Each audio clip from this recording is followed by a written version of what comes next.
Hey guys, what's going on? It's Ash here coming at you today in Raid Shadow Legends. Now listen guys, I don't normally make a lot of legendary champion guides here on the channel. And for a reason, right? Because they're hard to get, these champions, right? So when I do a legendary guide, usually it's on a free champion, a fragment summon champion, a fusion champion. Lady Kimi is going to be an exception to that rule. I love this champion. She is really S tier in my opinion, and I hope to prove it to you guys as well. Now, there is an in-game event going on right now at the time of this recording. It's only a day or two, so short-lived. Most of you who are watching probably have not, or it's not going on right now, but you get a guaranteed Lady Kimi after 150 ancient shards. Is it worth it? Depends on if you have 150 ancient shards. Guaranteed S-tier legendary. Yeah, man, I think I might take that. I might take that deal if I was inclined to, again, use 150 shards, but keep in mind, it's not a double-time chance, so it could cost you. It probably will cost you all 150 of those shards in order to get Lady Kimi. That goes not just for this event, but for all of the guaranteed champion events. They're like, if you don't pull her by your 150th shard, well, you'll guaranteed to get her. I don't sound like that. Basically, what are the chances of pulling her before your 150th shard anyway, right? They're like 0.00001 or something. So when you do any of these events for guaranteed champions, make sure that you know in your head you're gonna likely have to pull 151 shards or 150 shards. Anyway, Lady Kimi, I was lucky enough to pull Lady Kimi, I think the day after she was released. I still remember that shard opening video. There we go, there we go. Ooh, dude, this is the sickest video I've ever recorded here. Lady Kimi, a brand new champion, and guess what? She's pretty dang good. And my reaction was, okay, cool, like pretty excited, but really unsure of this champion. You know, I knew she was good, but was I going to use her? Was really the question I was asking myself inside my head. And the question, I'm happy to report, the answer is absolutely 100% yes. She's insane. I want to start by talking about the obvious here. 20k HP, almost 11k, just shy of 11k attack, 1145 on the defense, 115 on the speed. That makes her one of the game's fastest champions. Top 3 fastest champion inside the game. Is she top 2? Is it just her and Blind Seer? She's one of the fastest champions inside the entire game. That's amazing. And her animations, by the way, super fast as well. I love her animations. It makes her look like just, I don't know, an unbelievable speed demon. Aesthetically, I love her as well. There's something like kind of metallic going on over here. I don't know what it is, but I love the cape. Overall, I just really love the look of Lady Kimi. She's got the high heels going. Dude, she moves that fast. In the stilettos? Oh my God. Magic, magic, magic. I think she's a great looking champion and a great overall champion. Anyway, stop fawning over her, Ash, and get to her kit, dude. Lady's Touch, her A1. Attacks one enemy, then the enemy with the highest turn meter will attack the same enemy twice if the initial target also has the highest turn meter. The second hit has a 60% chance when booked of decreasing the target's turn meter by 15%. Okay, a decent A1, nothing to write home about. I will say though, she does require books. Books are gonna be very important for this champion. On the A2, Flurry of Petals on a 4-turn or a 3-turn cooldown when you book her. An AoE attack. By the way, the damage multiplier on the A1 was 2.4 attack, not bad for an A1. On the A2, the multiplier here on an AoE is actually 4.2 attack. Now, it's kind of a shame because her attack isn't that high, right? It's a little bit over 1,000, but it can deal a decent amount of damage. We're talking over 10k damage. I guess it depends on, you know, the gear and who you're attacking, right? But it can deal a healthy amount of damage here on the A2. Has a 100% chance when booked of placing a decreased accuracy and a decreased speed for 2 turns, again on a 3-turn cooldown. Also has a 100% chance of decreasing each target's turn meter by 15%. Now 15% doesn't sound like much, but we're getting the decreased speed on top of that and decreased accuracy. There's not that many champions in the game who have AoE decreased accuracy, so it's nice to have in our kit.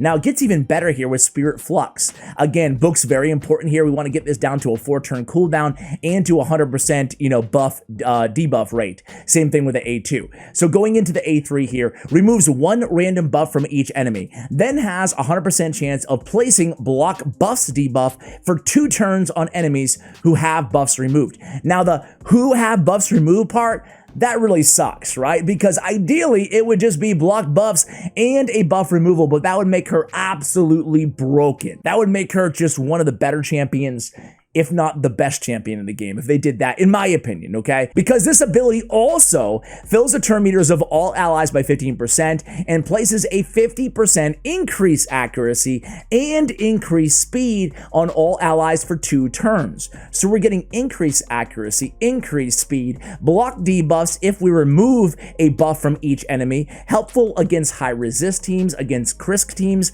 Mountain King teams, shield teams inside the arena, right? And then we have decreased accuracy, decreased speed, and more turn meter manipulation. And I'm not done yet. On the passive, whenever this champion places a debuff on an enemy, again, we have block debuffs, we have decreased accuracy, decreased speed, so 3 debuffs in her kit. Whenever she places a debuff, also decreases that turn meter by 5% for each debuff placed. So we're getting, off of the passive here, guys, we're getting an additional 10% turn meter decrease because we're landing 2 debuffs. So again, that's 25%. Now we're talking here, right? And that goes again for the A3 as well. So whenever the champion plays a debuff on an enemy, also decreases the enemy's turn meter by 5% for each debuff placed. Whenever this champion or an ally receives a debuff, it fills their turn meter by 5% for each debuff placed. Again, guys, this is something that is not going to show up in the stats. It's not going to show up at the end of the battle sheet, right? But anytime any ally receives a debuff, it fills their turn meter by 5%. This is like an engine. Think of this as an engine, right? Where we're just constantly filling turn meter of allies and depleting turn meter of enemies throughout the entire duration of any battle that she is in. Lady Kimi, it gets even better. Doom Tower is 30%.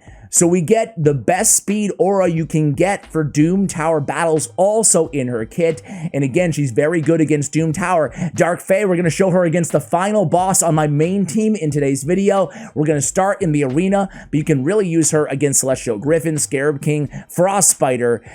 We have Doom Tower Floor, she's amazing. In all of the keeps, the potion keeps in the game, you can use her in Spider, you can use her in Dragon, Fire Knight, Ice Golem, Arena, she's a goddess. You know, I would give her a really high scores in the arena, both defense especially and offense, and then faction wars as well. So man, she has a lot of utilization in terms of where you can use her and benefit from her inside the game. Let's start with the arena, guys. What about us? What about all the time? Let's go classic arena. Well, look at this right here. This is exactly what we're looking for, right? We have a high resist team with, again, the shield. So we're starting out with the shield here. Perfect, right? Now, high resist team is going to work out well because we have Madame Ceres on the team that will jack up her accuracy. Now, let me just cut right here and tell you guys one of the main reasons I use Lady Kimi, right? And one of the main reasons I went from not using her a ton, just a little bit in the arena, a little bit here and there in Dungeons Faction Wars, to a lot. And it is because when you get to more difficult Doom Tower, I should have led with this probably, not 7 minutes into the video. When you get to the most difficult areas of Doom Tower, increase accuracy and decrease accuracy help you tremendously. Building a high resistance team is going to be very challenging, but decrease accuracy, essentially it bumps up your resistance in a way, right? It is kind of like an increased resistance buff in the form of a debuff, right? Decrease accuracy. And increase accuracy, obviously incredibly important. If you build all your champions with 250 accuracy, I talked about this in my Rorik video, right? I'm building all my champions on my Kimi teams without accuracy banners. I'm putting them in attack or defense or HP banners instead, giving them more damage or more survivability. And then Lady Kimi comes in and boom, increase accuracy. So I'm still able to land all of those debuffs. And again, I'm building her fast. So hopefully we can have that increased accuracy up as long as possible. I forgot to even show you how I have her. I forgot to even show her the gear on this champion. Good morning. I'm getting ahead of myself. I'll make it quick for you. I'll make it quick. I'll show you how I have her built out. I built her right when I maxed her out, and I haven't changed her gear since. So let me see if I still stand by it. Sure. Perception and accuracy gear. That works for me. I have her at 262 speed, which again, unlike most champions, is pretty easy to get to, right? 262, when you're working off a base of 115, it's easy to build there fast, and you guys should prioritize speed, accuracy. I even have just shy of 100% crit rate on this champion because, again, she is putting out a decent amount of damage, kind of like a support nuker on your team, certainly not the main damage dealer on your team. A little bit of defense, a little bit of HP. If I had to be kind of nitpicky here, I would take my defense down a little bit, maybe 2,500 to 3,000 range, and I would bump my HP up to around 50 to 70k HP for better survivability, okay? So that's it, man. Speed priority, accuracy second priority, survivability and crit rate, crit damage, again, is kind of third and fourth priorities, okay? So I have perception gear on her, also accuracy, I have crit rate, I have attack percentage, and I have speed on the boots. Of course, I could sub this out for an HP percentage chest piece to give her more survivability, right? I have defense on the ring. I have defense with crit damage trip roll, so I figured why not use this one, right? Rather than a crit damage amulet. And then I have resistance on the banner, but really it was just because of the triple roll and speed, okay? So resistance is fine, but again here, I'm looking for speed from the banner as my main kind of stat source. Yeah, that's pretty much it, guys, right? Make the decision for yourselves. You do not have to build Lady Kimi for damage. I could easily put defensive percentage on the chest. I could easily put defense or HP percentage on the gauntlets. So make the best decision, but always prioritize speed. It's good to have her very, very fast. So very important to get Master Hexer, right? We want to extend the duration of those debuffs, especially because the block debuffs is 2 turns on a 4-turn cooldown, okay? So lasting gifts and Master Hexer are gonna be my priorities on Lady Kimi, the 2 most important mastery choices, right? So extending the duration of decreased accuracy, decreased speed, and block buffs, excuse me, not debuffs, that would suck, and lasting gifts. Extending the duration of her increased accuracy and her increased speed is gonna be incredibly important, so pick up lasting gifts, guys. Trust me on this one. For tier 6, I just went very, very simple here, guys. Down the left side of the offensive tree here, I ended in with War Master to get some more damage against bosses, okay? Of course, if you want to go defense tree, go for defense tree. It doesn't, if you want to just keep her alive, you want to build her in a unique high resist build for the arena, go for it. Why not, right? Have some fun with Lady Kimi. She's a flexible champion. You can use her in a lot of different ways. You can build her in a lot of different ways. So back to the team here, guys. My bad on this one. Let's go. Wait. Didn't even put her on the team, Ash. Didn't even put her on the team. This guy's gonna think that he won a big defense. You ever do that? You ever put the wrong team and just cancel out and you're like, oh great, they're gonna think they beat me. I wasn't even trying, bro. So let's go in with this. Let's go in with, actually recently used. I was using her in preparation for the video. Where are you, Lady Kim? There you are. All right, so Lady Kim is gonna help Madame Ceres land her, unless we just, or it might be just be faster than them, but in a perfect world, she would be helping Madame Ceres going right before Madame Ceres. I think we'll actually do it in this battle. I think I have them speed tuned properly. Let me check. What were we, 262? 252, perfect. She's gonna land the increased accuracy. We're gonna take the shield. This is gonna be a perfect team. Check this out, guys. Let's put a nuker in there. Let's put Trunda in. Let's put Trunda in here. It doesn't really matter who we put in, does it, guys? Does it? We just need somebody to kill him. Anybody should get the, let's put Dark Elhane in there. Dark Elhane, I think. Do I have her built right now? Yeah, that'll get the job done. All right, so here we go, guys. Let's check it out. This is gonna be perfect as to a use case of her. Check it out. So we have a shield on all of the opponents. We're gonna speed boost. Lady Kimi, you're up. All right, so we're gonna place the block buffs. We're gonna get, I wish the increased accuracy landed before the block buffs. Let's see how many we're able to land here. This is her Spirit Flux animation. Check that out, guys. It's already game over, man. We have block buffs on all of the opponents, Madame Siphi's gonna be negated. She's not gonna come in with her A2, Whirlwind Romance. So now we're looking pretty here. Boom, we have increased accuracy on all of us, increased speed on all of my team. And then Dark LA comes in and boom! Goodbye, my lover. Goodbye. Sayonara. Smell you later, enemy team. That is the perfect use case of Lady Kimi inside the arena. Now, going against a team that's just, let me just try to find a team here. It's reset day. So, okay, going against a team like this, we're not sure if they're going to have any buffs on. Let's just go ahead and give it a try here, but I'm not sure how it's going to work out. Let's just try. And this is her weak spot in the arena. She's more of a flex position. Of course, you can still run her for the increased accuracy, increased speed. Along with Arbiter, you're getting increased attack, increased accuracy, increased speed. Turn meter increases. We have the passive at work there, and then we have decreased speed. I mean, she's bringing a lot to the table anyway, but she's perfect if they have a buff up first, right? Because then we get the block debuffs, or block, why do I keep calling it that? Block buffs, get it? So here we go with the A3. Sorry I say get it. I think it's kind of rude to say get it, but my son says it. He just turned 4. So he's always like, but Dada, when I flush the, this is a real quote from last night. He's like, when I flush the potty, where does the poop go? Where does the poop go? Does it go in the basement? And I'm like, no. It goes in the pipes and it goes to the sewer system, which runs under the street. Then we watched a YouTube video. And then the next day, or this morning, I should say, he comes out and he goes, hey, Dada, when I flush the potty, the poop goes down to the street. Get it? Great story.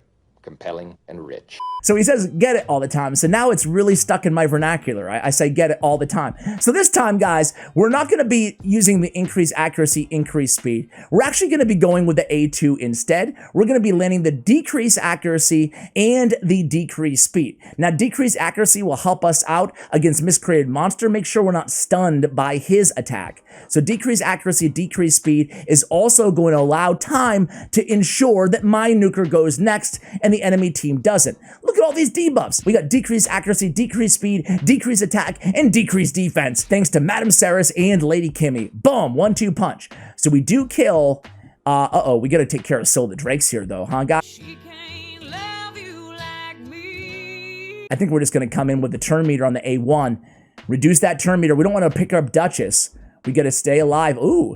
All right, here it comes in with A3. How much damage? Okay, A3 is not doing any damage. I missed how much damage her A2 did on that AoE attack.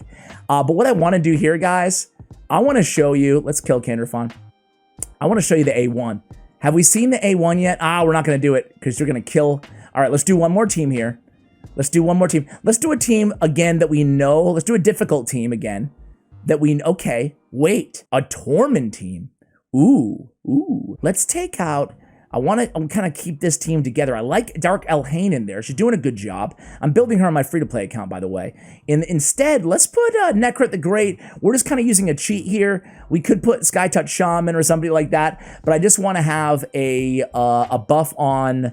Wait, is Nekrit the Great going to go on Dark Elhain or is it going to go on Lady Kimi? Oh, crap. That didn't work out. That didn't work out, but it still might work out. Okay, that's useless to have Nekrit and Dark Elhain on the same team because she's automatically removing the freezes anyway. But Dark Elhain's going to be like, hey, guys, I'll put the team on my shoulders. I got this. Oh, was that her A? That was her A2. That was her A1. She's back. Dark Elhain is absolutely destined. This is, by the way, not meant to be a Dark Elhain ad. But brought to you by Dark Elhain, this video. Unbelievable. Against Tormund, dude, she can just wipe an entire team like that. That was a really, just a dumb strategic move on my part. Let's do one more. Let's do one more. Let's do this team right here. But okay, I take it back. I want to go against a tough team that has a built-in shield champion again, right? Because this is when I would sub her in. Wait, a Brogni team? You got to figure somebody might have a shield on this team, but I think they're going to be faster than me. All right, let's take out Nekret. Let's put in Krisk just in case we need a shield of our... You know what? Screw that. Let's put in Mountain King. We haven't used big old Mountain King in a while, have we, guys? All right, let's see how we do with this team. It's kind of fun to play around with different teams. You guys ever do this? Just mess around, not the optimal team necessarily, but a good one. All right, so here we go, guys. We can put block buffs on Lydia, but I'm not sure if we want to. We just have one shield on Lydia. I thought they might all have a shield. I thought like Lydia or Brogni or something might be in a shield set because I have Brogni anyway. Increase accuracy, increase speed, or would you go with the decrease accuracy, decrease speed? I think I'm going to go with the, it's tough here because they're gonna go next. I wanna do the A2 so I can reduce their turn meter. That's what I wanna do. Boom. There we go. There we go. They get the increased turn meter right after that. We're gonna have to, see if we can withstand Trunda, perhaps. Let's go in with the A2 here. This is gonna be an interesting one. Okay, Dark Hell Lane, don't let me down. This video is brought to me by you. Okay, you let me down. It's gonna be time for Mountain King to do everything. Boom! Oh my God, Mountain King, bro. Really? You can't even kill one champion, dude. You can't even kill one champion. Well, that was a bust, but now I want revenge against this team, guys. I want revenge against the Arbiter Brogni team.